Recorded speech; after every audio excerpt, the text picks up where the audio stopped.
Sot pas dite, zyrtarët e policisë nga sektori për punë të brendshme në Shkup kanë marrë dokumentacion shtesë dhe kanë arrestuar 2 persona, të cilët dyshohet se janë përfshirë në keqmenaxhimin e mbeturinave në qytetin e Shkupit.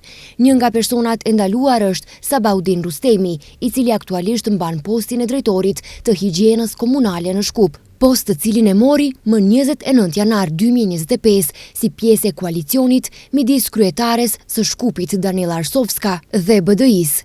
Këtë e konfirmojnë edhe nga Ministria e Punëve të Brendshme.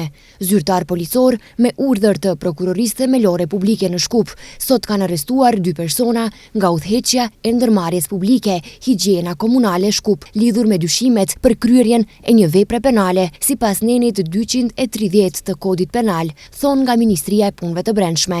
Rustemi më parë ka mbajtur postin e drejtorit të ndërmarrjes publike Saraj nga 2017 deri në vitin 2021. Si dhe nga 2023 deri në vitin 2024 ka qenë zëvendës drejtor i ndërmarrjes publike, parku dhe gjelbrimi në Shkup në bashkëpunim me Arsovskën.